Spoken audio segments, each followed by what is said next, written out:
Good evening. Welcome to Judson ISD Facebook Live.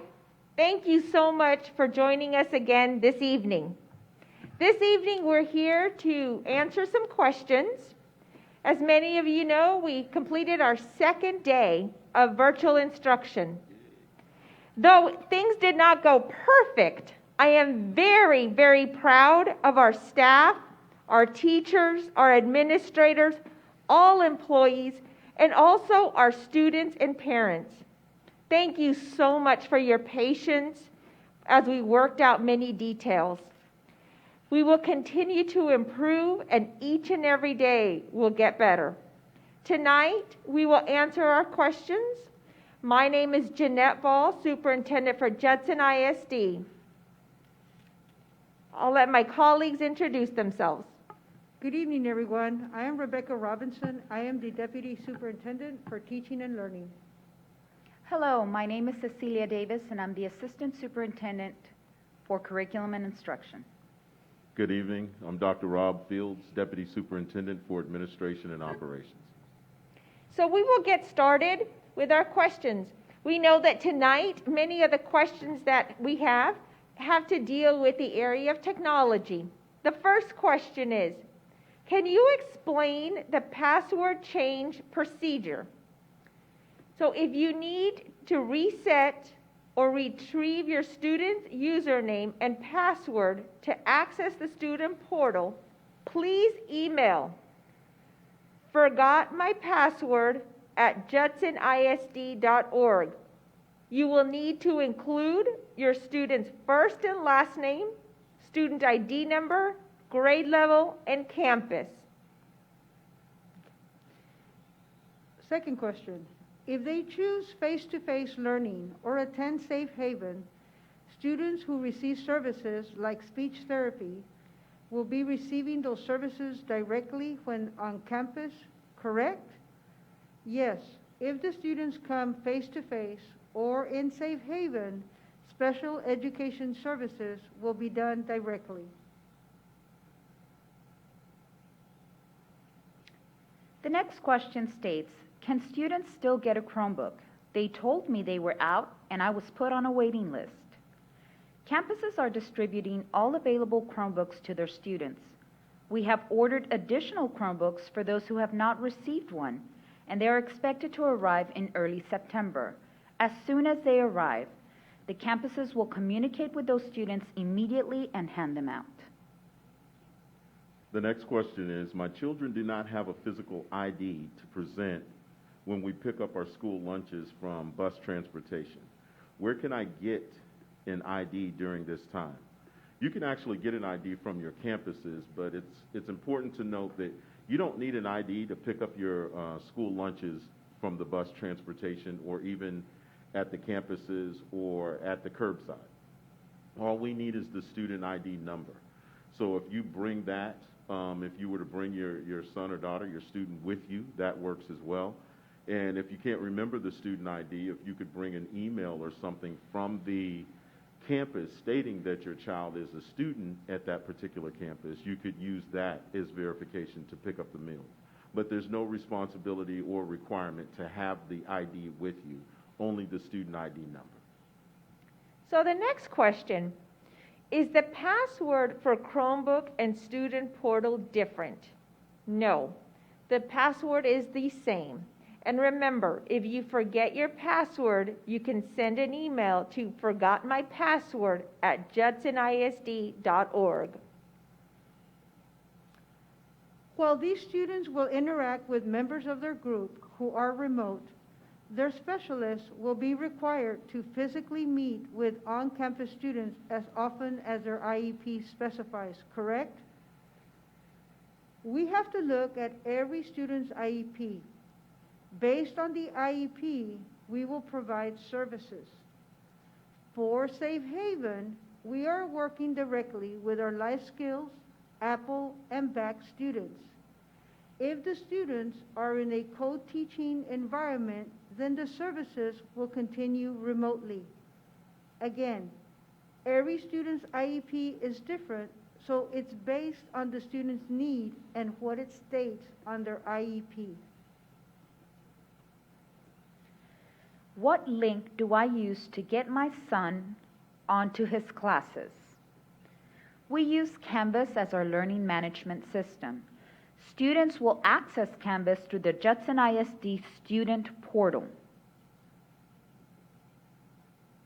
The next question is, could you please address information about school lunch and then review the meal distribution procedures? I've asked that they put a link inside of the comment section so you can go to it and actually view the exact times at each campus that curbside meals will be distributed. Also, there'll be another link that you can click on once you get to that website where you can click on it and it will tell you where the buses are supposed to come in a particular neighborhood by yours. The actual way that we distribute lunches are three. We have curbside. Our transportation and child nutrition department have partnered and we're taking meals into the neighborhoods. That's on Monday and Thursday. And students and families or the students should receive a breakfast and lunch, hot lunch for Monday, and then breakfast and lunch for Tuesday and Wednesday. And then on Thursday when they come back, a breakfast and then hot lunch for Thursday, and then breakfast and lunch for Friday. In addition, you can come to the curbsides, and those times are posted at this link at each of the campuses. And you don't have to go to your campus at the school that you're assigned to. You can go to any campus throughout the district to receive a meal from any of our schools. And then once we start our Safe Haven and face-to-face, we'll be offering meals at the campus itself. But for now, it's through bus transportation and curbside that we offer our lunches. Thank you. Yes, ma'am. The next question is, will there be penalties for absences due to any connectivity issues on the first day or the first week? Yesterday being our first day, we realized that there were connectivity issues, so there will not be any penalties. We realize also that there's still some parents that might not be able to log in or be able to connect with their teacher for various reasons. We do need to make contact with every single student. So as long as you are making contact with your teacher, then you will not be counted absent. If you have not been able to log in, please make sure that you contact your child's teacher so we can still count you present. If I signed up my student for Safe Haven and there is a positive COVID case, will another version of Safe Haven be available? Every COVID situation is different. It'll depend on the exposure. Pending on each case, we will determine which students need to be quarantined. The students that were not exposed will continue with Safe Haven. I am having trouble logging into the parent self-serve portal to check on my child's schedule. How can I reset my login information?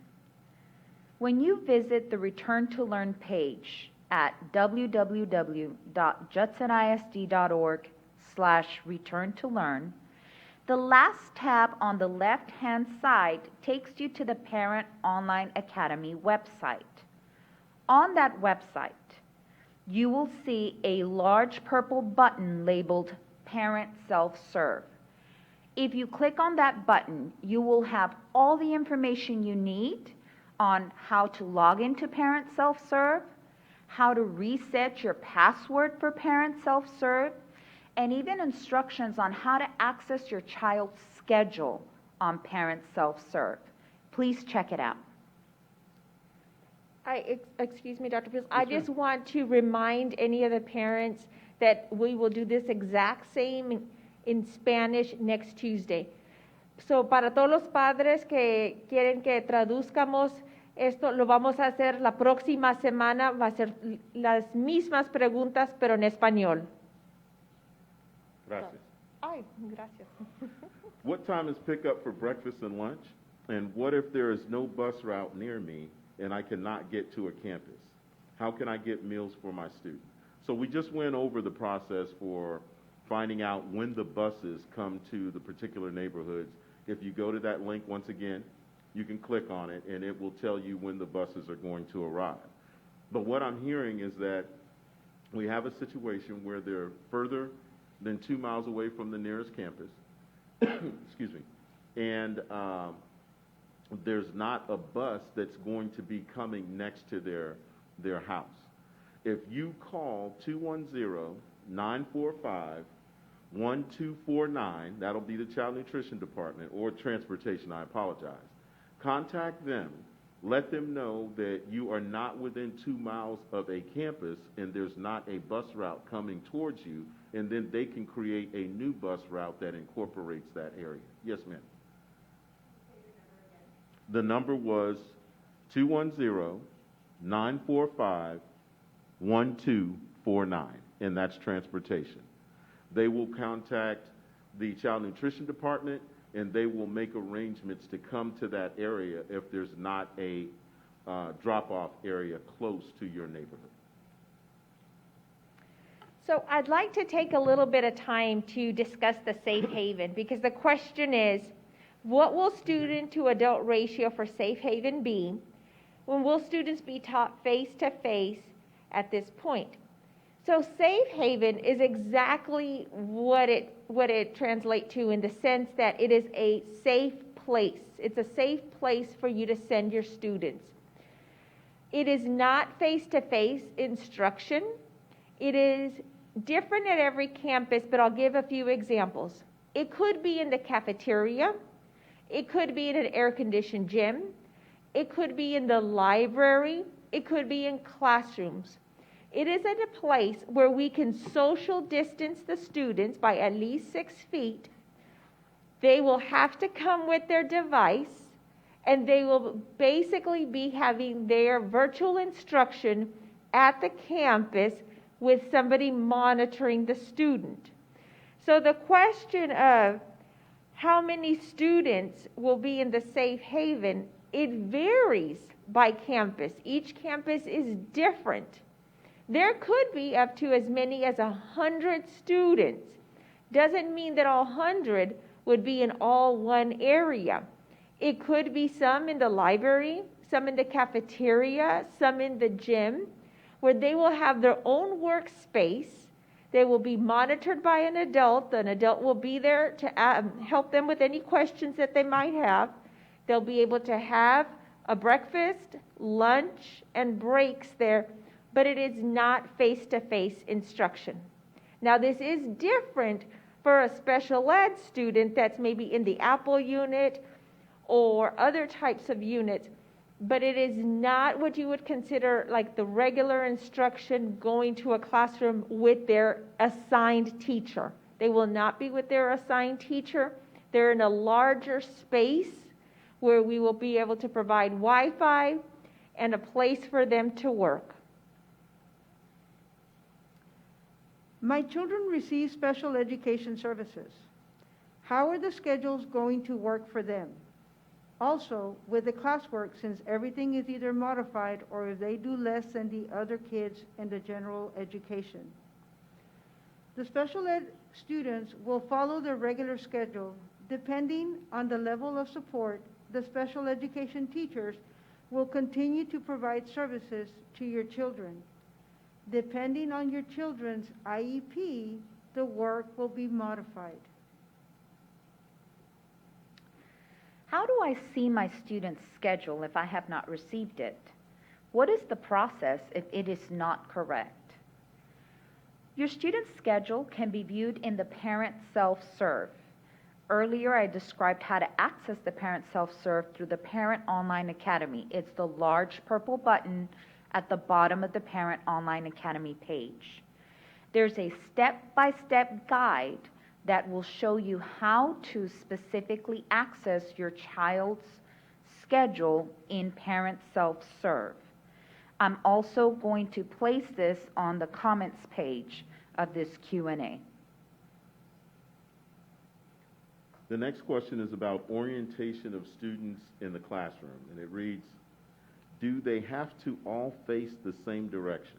I ask because the images of classrooms posted on Judson's homepage and in the campus plan show desks along the walls of the classroom with the front row facing or are facing the wall.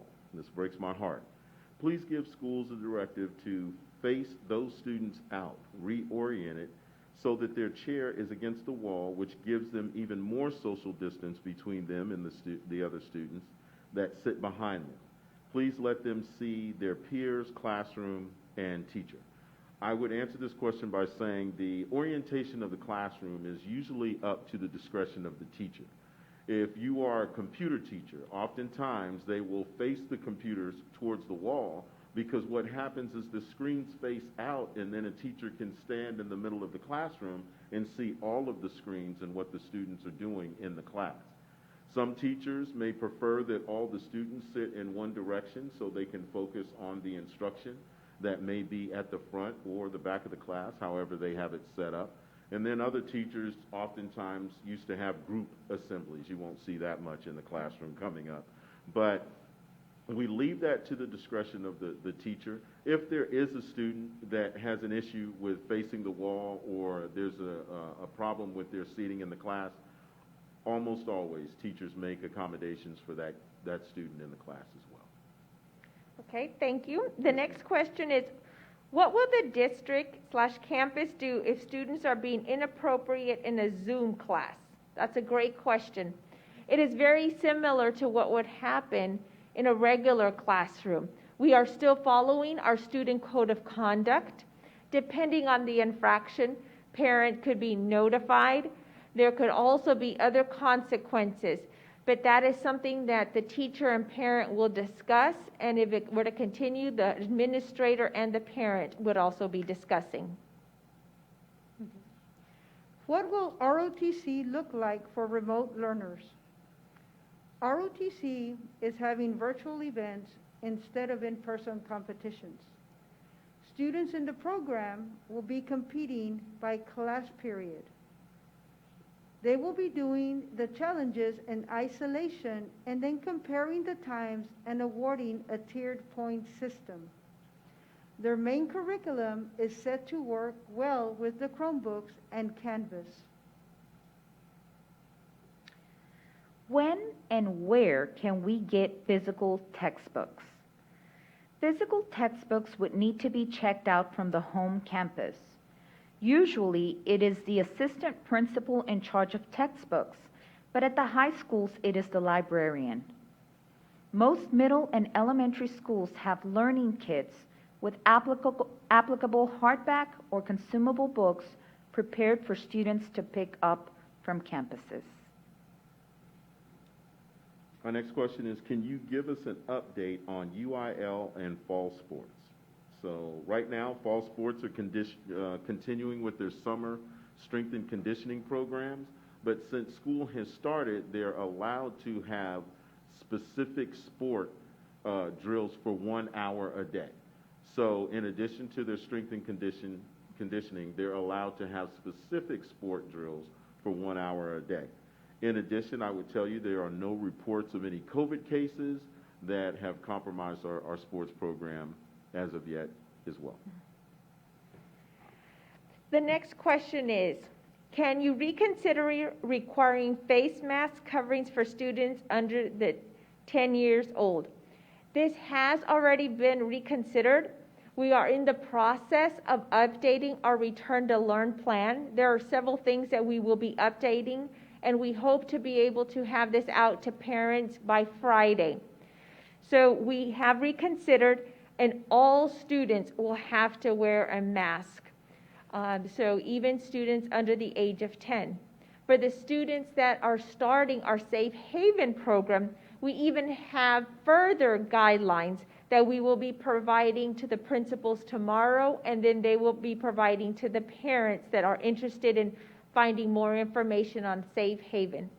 So our Return to Learn plan will be updated, and we will share that through social media, through our campus administrators, through Bright Arrow, to further continue to inform our parents. Once we go back to campus for in-person learning, will my child's teacher change? For the most part, your child's teacher will not change unless we have to level the classes or we have to address a social distancing in a classroom. Is there another way to log on to Canvas if the student portal is down temporarily? Actually, there is a workaround. If your child logs into Canvas using the student portal and receives an error message, you can type into that same screen on that same page where it says error, type https://judsonISD.instructure.com. That's basically our own bucket where our Judson ISD Canvas is housed. And again, we will place this exact link in the comments page so that you all can access it. JudsonISD.instructure.com. My next question, do students need to have all of their shots even if they are attending virtual learning? Short answer, yes. The no shots, no school is still in effect. I would tell you that while students are still virtual, we are working really hard to make sure that we get all of that documented. When students come back face to face, it will be imperative that those students have their shots up to date. One of the questions is, how will I know if a child is in the 504 plan or program? We have to have parents' permission to put your child in a 504 program. So you would have been contacted, you would have had a formal meeting, so a parent would know if your child is in the 504 program.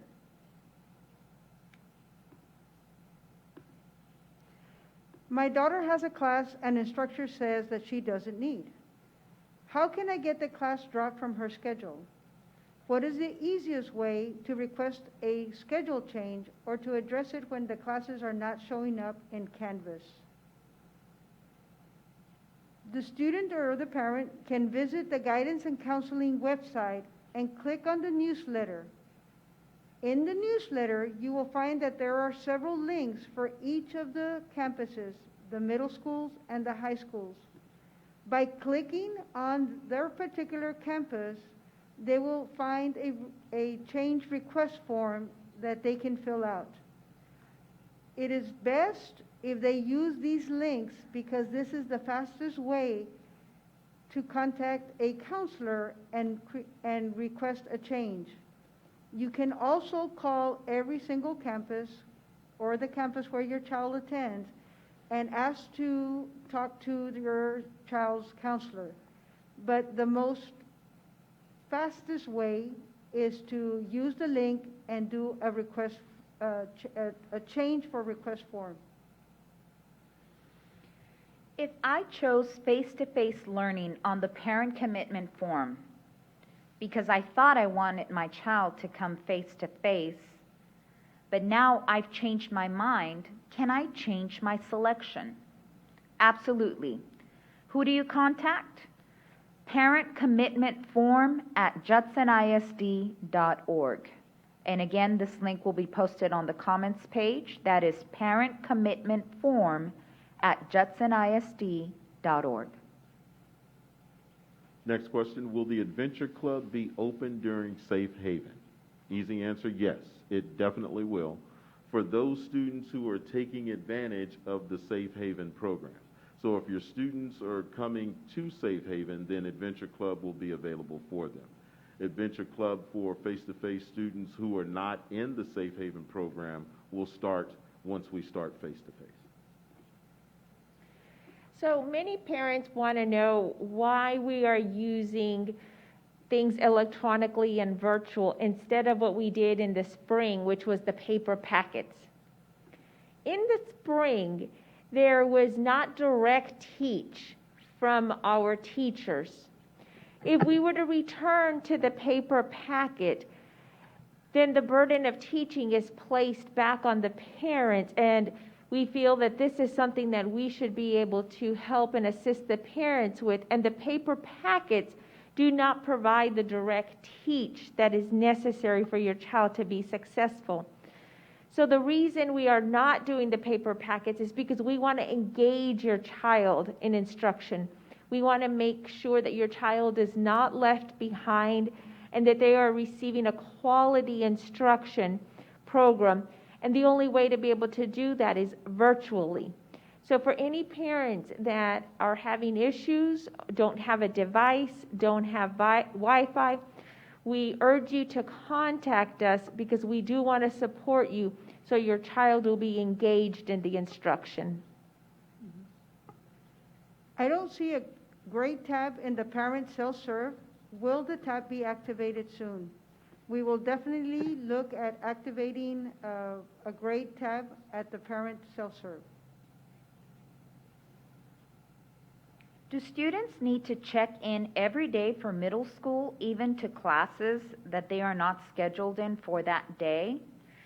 All students are required to complete a daily check-in through their Canvas learning management system. Yes, the answer is yes. I am going, excuse me, Dr. Fields, before I forget, I am going to ask our moderator to please type in our 504 coordinator's information. I know that some parents have some specific questions about 504. Her name is Patricia Baker, and I'm going to ask our moderator to please type in her contact information. And if there's any specific questions about 504, please contact Ms. Baker. Sorry, Dr. Fields, to interrupt. No problem. The next question I have is, how do you know if you properly opted in for Safe Haven? If you contact your campus, they should be able to let you know if you were properly opted in for the Safe Haven. But if you go in on the registration form online, then you can go ahead and make sure that you're involved in that program.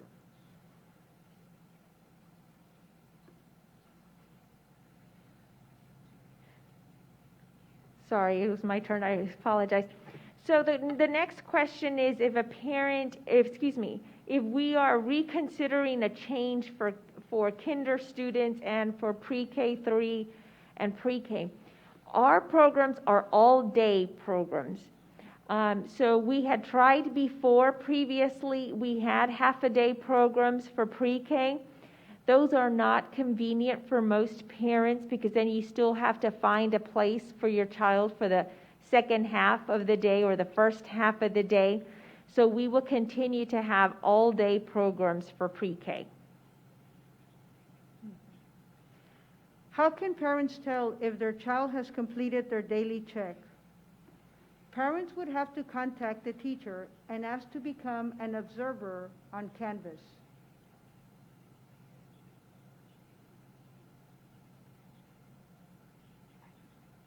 Oh, okay. My next one is, can you describe the criteria involved with being in the Safe Haven program? The first one is if you do not have the adequate connectivity in your home, then you can qualify for Safe Haven. If you are the child of a single parent or two working parents and child care is not available, then you qualify for Safe Haven.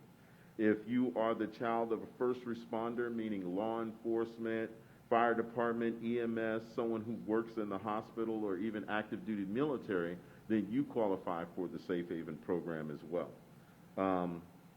If you are a student that receives special education services, you qualify for the Safe Haven program as well. So if students find themselves in that situation or parents find themselves in that situation with students who fall in those categories, then they qualify to be involved in the Safe Haven program. The next question is, how long is virtual learning going to be if we choose that option? Judson ISD is committed to having virtual learning all year, so we will continue this till May. We are continuing to monitor and we are continuing to make progress in regards to the COVID-19 cases in the Bexar County area declining. At this time, though, we are not ready to move up the date for any face-to-face instruction. The earliest possible would be September the 28th, but at this time, we still need to continue to monitor. We need to make sure that everybody continues to do the safe thing and social distance, wear your masks, wash your hands, in order for us to continue to have good numbers so we can see the decline in COVID-19. Because what we don't want to happen is that we open school and then we have to close down again because there's an increase in COVID. So in order for this to work for everybody, we ask you to please remember to still social distance, wear your mask, and make sure you wash your hands as often as possible. Can there be an option for parents to print their assignments? The parent can always print the student assignment. However, in order for us to assure that the student is counted present, we have to progress monitor the students on a daily basis. So every day, the student is given a short assignment that they must complete in order for us to ensure that progress monitoring and measuring have been completed. So you can print it for yourself because you might be a visual learner.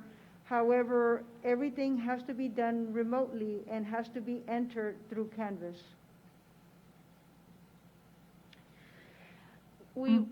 Sorry, go ahead. My child was not able to attend the Zoom video conference class for that day. Will he be marked absent? If your child is not able to attend a live virtual class, your child has until midnight, or to be more specific, 11:59 p.m. of that evening to submit an assignment or complete the daily checkpoint or have some sort of interaction with the teacher in order to be marked present. This is how the state defines counting students present through remote virtual instruction. We realize that for working parents, specifically for elementary, this is difficult because a lot of times parents are having to go to work and big brother or sister are watching the elementary students. So we realize that a lot of times the teacher might say, go get your parent or go get an adult to help, and there might not be somebody there.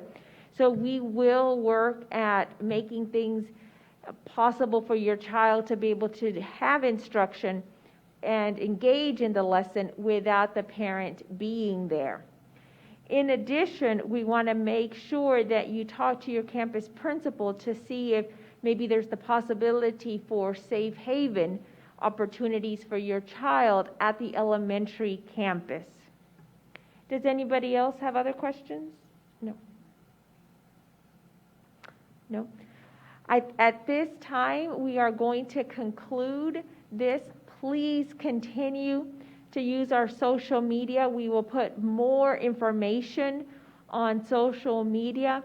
I am going to ask, again, our monitor to please put in our email address.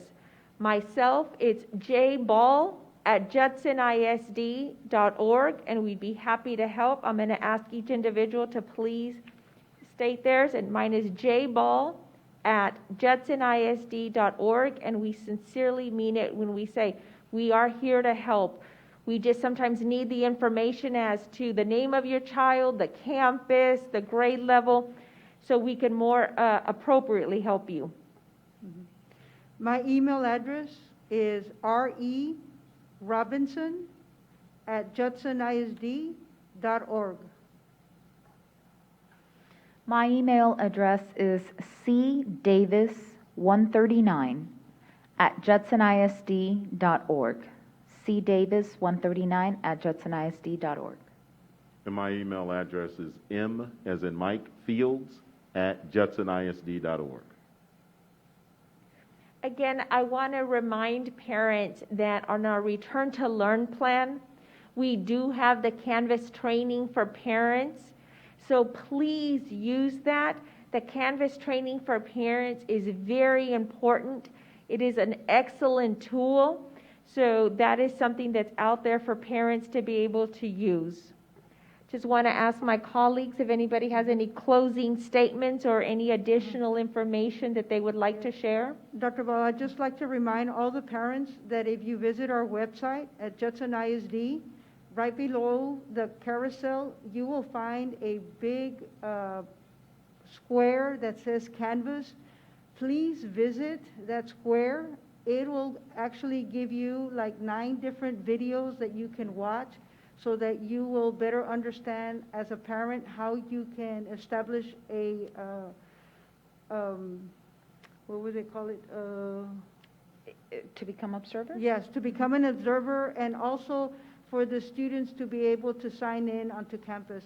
So those videos are very important, so make time to watch those videos. And again, they can be found on our judsonISD.org website. Same thing, Parent Online Academy, under the Return to Learn website, bottom left tab. Parent Online Academy has a plethora of resources for you, from Canvas to navigating student portal to all of our live virtual sessions. In fact, I believe there was just a recent session on how to navigate the student portal. So we offer sessions from how to help your child who's receiving special ed services, how to navigate Canvas, how to navigate the student portal.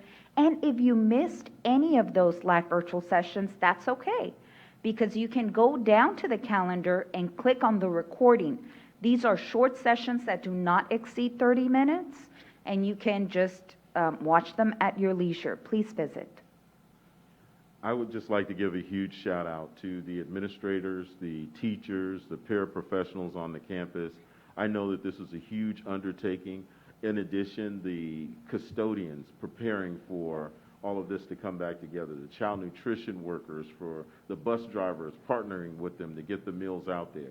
But a huge, huge shout out to the technology department for all that they did in preparation for us to come back. And in addition, you know, we don't want to forget our parents, because our parents are really our partners in this. And we know it's not easy. We know that there's lots of time constraints with work and obligations. But we truly feel that working together as a team, we will be able to have your child engage and successful in their education. So we thank you, parents, for your patience and for sticking it out with us. We look forward to a great school year, and we will be back next Tuesday to do this in Spanish, and we will continue our Facebook Live to make sure that we're here to answer all parent questions. Once again, thank you.